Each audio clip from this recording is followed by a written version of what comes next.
that Elon Musk is going in there and saying, I'm trying to make the technology more efficient, I'm trying to modernize things, but he's using that as a pretext to basically illegally fire thousands and thousands of people and rip away from Congress their power as outlined in the Constitution to dictate spending. And so what we're saying there is like, I have some sympathy for the desire to modernize things, but what they're doing is completely illegal and unethical and is leading to pretty disastrous consequences. I think that's what folks probably should concentrate on. Is there anything that Elon has done that you would agree with? And I'm not just talking about his methods, but any of the cuts, any of them that you think were worthy?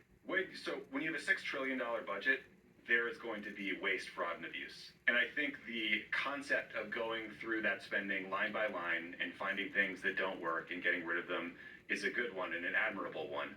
But it's one that you should do in concert with Congress. And what they're doing right now with, let's say, let's talk about USAID. It's an agency that provides humanitarian relief all over the world. It's absolutely critical.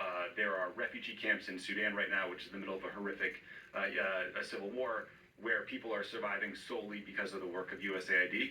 They just fired every single person that worked there, except for like 200.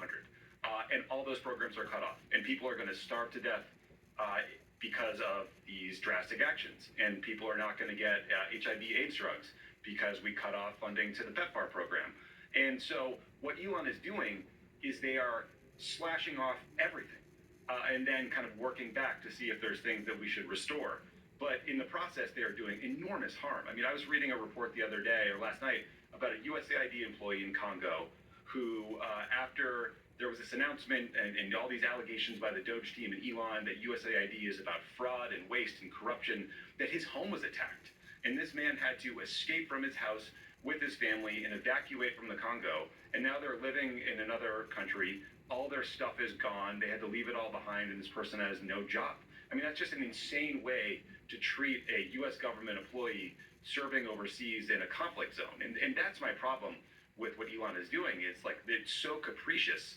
They are taking this ready, fire, aim approach to government efficiency and doing enormous harm in the interim. Why do you think they are going at this fast pace that they are doing things and going around Congress when it would seem going through Congress should be good for him? He has, the Republicans have Congress, so why not go through Congress? What's the real aim here? Because they know that they can just do a bunch of stuff, get sued for it, fight out the legal process over the course of months or even years, but in the interim, kind of do the things they want to do and the damage will be done. Were they to go through Congress, they would have to worry about other people's opinions.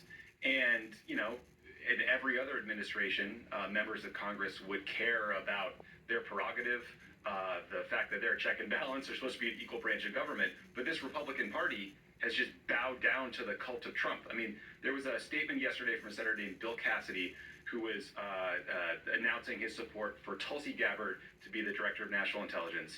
This is a person who met with Bashar al-Assad in 2017, has absolutely no qualifications for the job, is kind of, frankly, a weirdo. And his statement announcing his support for her said, Donald Trump nominated Tulsi Gabbard, therefore I'll be voting for her. They have just completely given over their power and prerogative. Yeah, they have. I got